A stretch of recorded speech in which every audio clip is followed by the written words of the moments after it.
When the first pilgrims arrived at Plymouth Rock in 1620, they found the indigenous people consuming the small tubers of a viney plant with beautiful red flowers. This plant, which took over the various openings in the forests due to the native stewardship practices, goes by many names, but one that has survived into the modern era is hopniss. The common name you might be familiar with is the American Groundnut. Because of its widespread abundance, again, because of the indigenous people of modern-day southeastern Massachusetts, groundnut is arguably the only reason European immigrants survived those first winters. Despite this being a foundational part of the landscape's history, there are no monuments to its significance.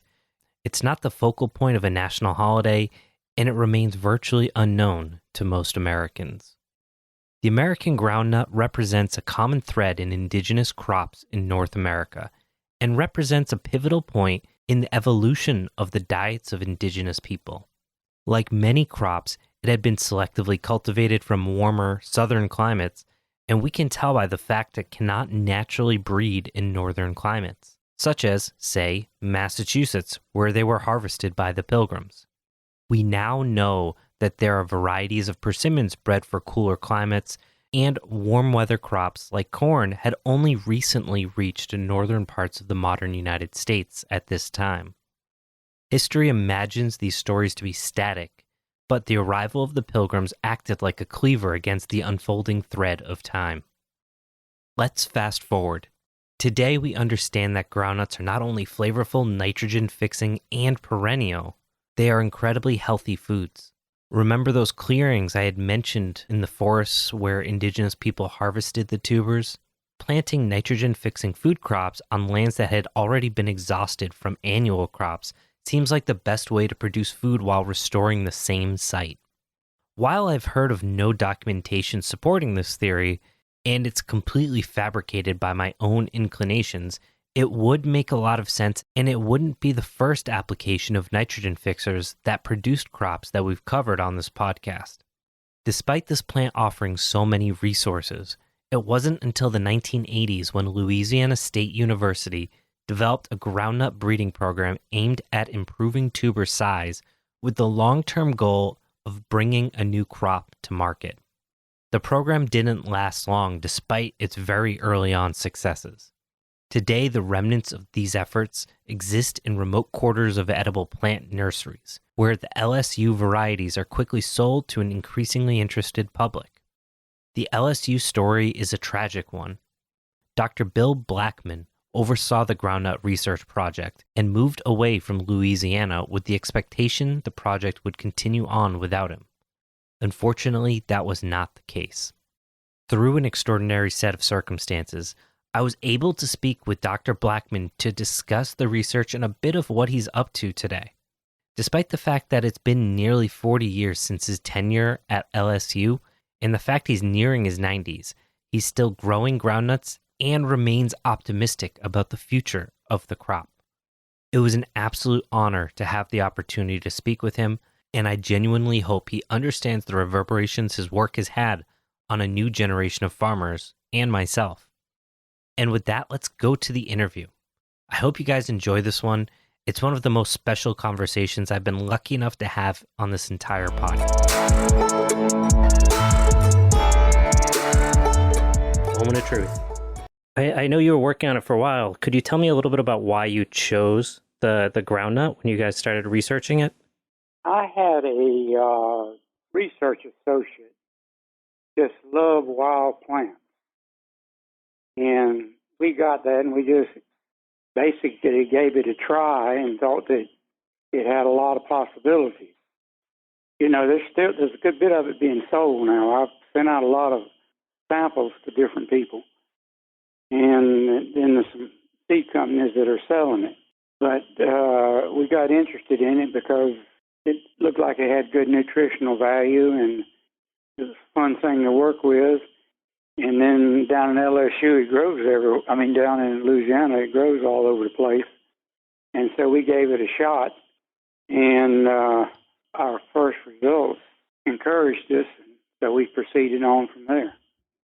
When I left LSU, I thought they were going to let Bert continue. Bert with his name, continue to work with the plant, but they kind of moved him to doing something else. And I brought plants with me and worked with them some up here, but I'm not in a good position to, really carry on the work, but I can't do a lot of replication. But we made a lot of progress.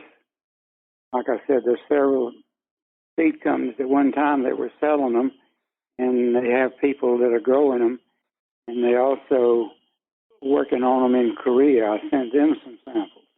Awesome. It sounds like you thought there was a lot of hope for it to be a viable crop for folks that...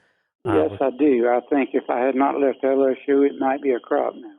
Oh, wow. And people are growing it in the gardens and stuff.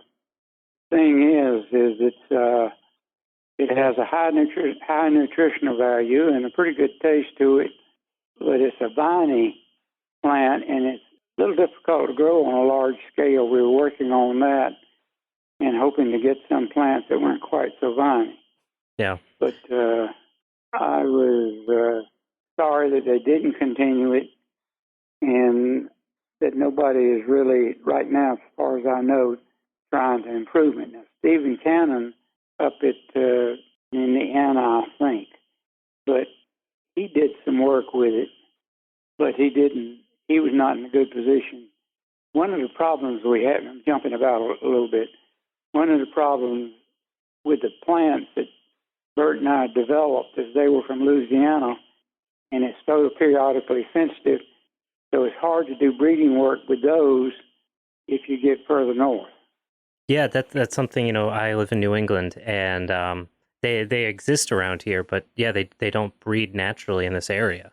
So you brought up the vininess, which is interesting because I've thought about, as I've grown it, how would you do this on any meaningful scale? So if you had been able to work on it for a longer time, was that you were looking to have it put more energy into the roots and the tubers, and was the goal to figure out a way to manage it, or to actually try to select for less vininess?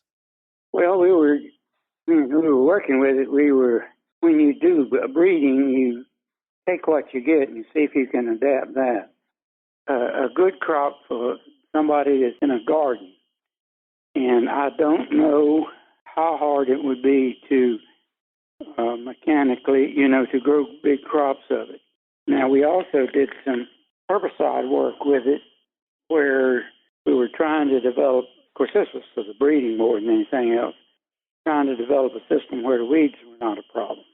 But the biggest thing that happened was that when I left, I thought they were going to let Bert continue it, and it didn't work out that way. I know you'd said that you've continued to grow it, not necessarily at the scale or the extensiveness that you were able to when you were researching it with the LSU program. Now, is there anything you've learned from the time that you've kind of been toying with it, seeing it evolve in a different climate, that makes you think differently about how to continue working with this plant? No, but, I was always able to get good yields. I had plants that would give me 6 pounds for the plant sometimes. Oh, wow. Which was pretty significant. And I really didn't do as much research as I would have liked to have here along the lines that you're talking about. How's the best way to, grow it and make it easy to grow? What I was wanting to do is just to keep the stuff going. And I think it went to the small gardeners, but I think anybody that wanted to scale up with it was kind of disappointed because it's kind of hard to grow. Yeah, it's a beautiful plant, and one of the things that I think about personally with the plant is indigenous people had utilized it for a number of years, and they did have clearings in the woods where they would grow them. You think about it as a monocrop. I'm going to use the term monocrop pretty loosely here, and it's an interesting crop that I think has a lot of opportunity. And as someone that's been around it for so long, I'm really interested to know, what should people be doing if they're interested in continuing to try to bring it to being a crop that could be a meaningful part of people's diets, in terms of where you think research should continue with it? Well, you got several directions you can go in, and that's not an easy question. Just say, do this or do that. Because you say, you got one thing you want to do is develop products. I was encouraging working with people to develop products, because if you get something that's really highly desirable, then it's worth a whole lot more effort. The other thing is to get plants that produce very well in the area you were in. And I think they do pretty well for the small garden if you just want to grow them for yourself in a certain area. Now, the other thing you can do is you can mulch them, and that really takes the weeds down. And you can, just, you're asking, what we would like to have. The trouble is we tend to focus so much on the Irish potato. I think, well, we ought to have something like that. The vine kind of changes that option. But the other thing we were looking forward to, is it had, one time somebody thought they had identified some anti-cancerous compounds in it. We were working on that. So what I was in the position to do was, if anybody finds a niche they want to explore, I was trying to provide them with germplasm.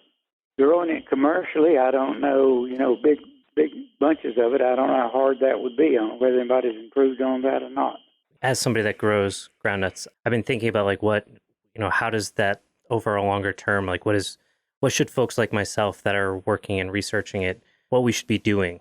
And I think, it's never easy. And we do tend to fall into these traps of, well, it's very similar to an Irish potato. And do we try to grow it to be just like that? And I think that might not be the ideal solution.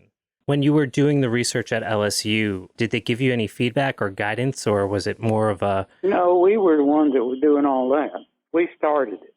We were just allowed, that was our research, part of our research program. We had it in tissue culture. We could regenerate it from there, and you then had some people working on products with it. Some people trying to make flowers, some people trying to, how you're going to cook it. I had a lot of help with different people getting involved with it. The university kind of developed the program, and within the guidelines, they let you go with it. And I not planning on leaving LSU. My wife got another job up here, and I have another project that I work on, and I thought they were going to continue with the program, and so I left and came up to Mechanicsville, Virginia. And I brought the material with me in case I wanted to hold it, and I've had it, been perpetuating it for about 20 years. And I made some selections up here, too. And I've gone out, and as it grows around a lot of places up here, I've gone out and gotten wild seed. And there was one guy over near Charlottesville that was working on it for a while. He found some around I think it was Thomas Jefferson's house. But that had nothing to do with Jefferson growing, and I think it just happened to be that some plants had gotten started there, and he got interested in it. And I thought he was going to work on it, but I hadn't heard from him in a while. And there's a seed grower down in, I think it's in North Carolina, that distributes it, not seed grower. It's been distributed, and somebody's growing it for him. There are several people out there, and hadn't thought about it in a while. That's the reason I can't give you all these names right now. Sure.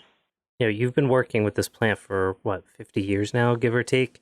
Do you think there's anything that people, it's become kind of a hot topic in my experience, the last decade or so, around the perennial crops, permaculture, those circles. Is there anything you think people might not know about it that just because you've been around it for so long, you think is important to know? Well, I think what you need to do, there's some people out there that just kind of are interested in this stuff. And I, at one time, had tried to start what I call the Apios Tribune, and I was going to use that as an exchange. And I really only did about one issue of that. But the idea of that was to get different people writing and, giving their thoughts and the history of it and all that. And anytime something came up that was supposed to be there. I mean, the thing is we've got to learn how to produce it in an efficient manner. We've got to find a use for it that people are really craving. And I think there are a lot of people out there, but the biggest impediment to me is being able to produce it efficiently, grow it efficiently. Hey, thanks for tuning in to the Poor Proles Almanac. This is Andy, reminding you that if you're looking for more content outside of the scope of the podcast or sources, recommended readings, or ways to support us, you can find that at poorproles.com. Further, we've expanded our delivery into video content on our YouTube channel, where we're able to show step-by-step how to do many of the processes that we talk about within the podcast. We have also started a Twitch channel where we platform various folks on skills from DIY mushroom production to the various methods to keep land out of the hands of developers. Again, all this can be found at poorproles.com, and we look forward to seeing you over there. You'd mentioned that you're growing some and you've seen it kind of evolve a little bit since you've been in Virginia. Could you talk a little bit about that, what you've seen, or how that might impact what people up north might be thinking about doing with the plant? Well, there's two things you can do. Growing the plants from the south and the north is no problem. Breeding them up there is a problem because they don't get to a place where the seed are produced. They're earlier, like the plants around here that I brought, and the ones that I sometimes had to be very careful. I didn't put a cover over them to get seed set from them because they were my good plants, whereas I can go out in the wild here and collect seed. So what we were trying to do early in the game was what you're actually expressing the desire is, okay, how do you really get people interested in it? What's the most important thing? And so we were trying to get a productive plant that people would want to grow. And we made a tremendous amount of progress when you consider what the wild ones look like. We couldn't find any evidence, actually, that the Indians, they used to plant them at their campsite, but no evidence that they really cultivated them that much. Now, they were introduced into Ireland during the potato famine. That didn't really, when the disease-resistant potatoes came back, they stopped growing. I don't know how far along that got. If you take the potato out, then people would be more interested in it. And on a larger scale outside of groundnut, when you're thinking about like crops that I think, especially things like groundnuts, sunchokes, kind of those perennial crops that indigenous folks were harvesting in some capacity, are there any traits that you think, just from your experiments, that people should be paying attention to the most when evaluating a plant's potential for being basically a new crop? I don't feel like that at this time I'm in a good position to give you a reading on that. I used to be into all of that and keep up with it. And we had a variety of crops. I can't remember just which ones we had, but we thought this one had the most potential at the time, so we began to just focus on it. If you're kind of somebody that's got a farm that's growing a lot of these different things, first of all, you want to be able to, make a profit on it if you're trying to do that for a living. But the other thing is what are people interested in now? I'm not in the loop too much on that. I've kind of gone in another direction. One of my side projects was challenging things in mainstream science that I don't think could be true, but everybody accepts. Oh, that's awesome. That's what I've been spending where my efforts are now. Could you tell us a little bit about that? Like maybe one of your specific projects you've been working on? They argue about what the nature of time is. It's hard to tell. Well, let's just go back. I'll just state the special relativity. I'll just drag that out. Okay. It says that the speed of light is a constant to all observers. And that means if somebody is sitting on the other side of the pasture and you're sitting here, you measure the speed of light, it will be a constant. It will be a certain value. But if you run towards him or he runs towards you, the light constant will stay the same. And I don't see how that could be. But there's evidence, our measurements sometimes, you see, they used to think light, well, let's go back way back when, they used to think that the earth was the center of the universe. I mean, that went on for a while, and the Catholics, that was part of their religion almost, because that's what the Bible says. then they made some measurements, and some of the first people that were doing that, they kind of restricted them. They were not allowed to talk too much, but then now it's accepted. The sun is the center of our solar system. And but it was because somebody came up with some measurements that were sensitive. You go through a phase where you analyze them and say, is it right or is it not right? Then you got to think of an experiment that you can test that. Experiment I'm proposing, I don't know whether it'll work or not, is Jupiter has a moon Io that keeps going around, and when the light signals come from that, on one side it's going towards you, on the other side it's going away from you. And I think if we can make the signals, we can take our measurements carefully enough that we can evaluate it. Okay, let's test it. So now what would be the implications of that in terms of how that would impact the rest of science? Like well, what? Then we got to change our foundation for science. That's always been happening. I mean, you go back and you start understanding things better. I mean, you can do things a lot of times. I mean, a lot of scientists say, I don't care whether the theory is right or not. If it works, I'm happy with it. And there are some people that want to, what is reality? You know, why is there something rather than nothing?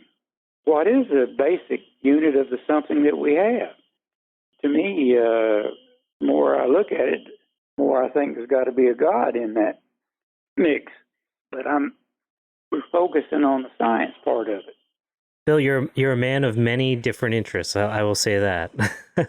Talking to you now on, I've been interested in that since I was in graduate school. When I was doing enzyme kinetics, we were talking about energy, and then I got to know what is energy, and then first one thing and then another. And I've done a lot of stuff. The interesting thing about being with a university and then moving is then you become an outsider. And a lot of times the people that are in the main clique, they don't want to talk to you too much. So it's a fun thing to do. And this is a story from when I was about 5 years old. My uncles, beloved uncles, told me that my grandfather had caught two snakes eating each other and closed them in a box. When you opened the box the next day, they were gone. They'd eaten each other up. Well, now, I couldn't see how that could be so. But it had to be true because my uncles told me it was true. And as a kid, I spent a lot of time trying to figure that out. And science is a lot like that now. Yeah, that's... I mean, sometimes you come up with things that they say, this is true. You don't see how it could be. Yeah, it's funny how some stories just stick with you like that. Something that, he probably said off the cuff and, it stays with you forever. I got to ask, looking back for folks, are there any final thoughts you would like to say regarding the groundnut crop for folks that are into it today and are hopeful for its future? The one thing I'm not into is I can't evaluate how many. I was the first. We were going to try to get interested in it with the small gardeners. I figured they could handle it. I don't know, if anybody's manipulating that and how that's going on. I think if you're going to sell it, you need to develop a technique for them to produce it and get them interested in it. And if enough people get interested in it, then it will become a crop. And like I said, I don't know how widely it's being grown now. I know that I have sent out thousands of tubers. Apparently, the seed companies were dispensing them. And now I think they got some growers that are growing the line. But that doesn't improve like the tomatoes. They're always growing new tomatoes. The research is not being done on the breeding end. Yeah. And where do you say you're located? I'm in Massachusetts. Okay, you can grow them up there, but that's difficult to do any breeding work. Yeah, I'm stuck with what I get. Bill, before I let you go, first off, thank you so much. I know you weren't expecting this. It was a total shot in the dark to see if I could get you on the phone. So thank you so much for taking some time to chat with me. I don't think you know how many people are going to be interested in hearing your thoughts on groundnuts because, they, like I said, they've made a huge swell of interest in the last 5 to 10 years. Everyone asks who's got LSU groundnuts. So to hear from the man who is involved with it himself, they're going to appreciate it. How many of the lines do you have? I've got some LSU, and then I've got some random ones. I don't even know what they're called that I've gotten here and there. But the LSU are definitely the best ones I've got. There'll be a lot of people eager to hear what you have to say about it. So I definitely appreciate you. I appreciate your time. Well, I'm glad you're interested in it. That's what I wanted, was some people to get interested in it. So I had that's the reason I had brought the stuff with me, and I'm kind of being phased out now because I got too many things going on. Before I let you go, I just want to ask, was there anything that you would want to bring up about groundnuts that you think is important that I didn't ask about that maybe people don't know? I can't think of anything. I just think that you're the kind of person that I want to get interested in it. You were the kind of person I was growing the tubers for, so she started. I mean, I've sent them all over the place. Awesome. I just appreciate haven't it. grown in the last couple of years, and I don't know whether the ones I have on hand are that viable now or not. Only one way to find out, right? It bothers me that I don't have a big field going. I mean, a big garden plot going. Awesome, Bill. This has been fantastic. Again, I can't express how much I appreciate you taking some time to chat. Well, I'm pleased that you're interested in it. Thank you. Bye.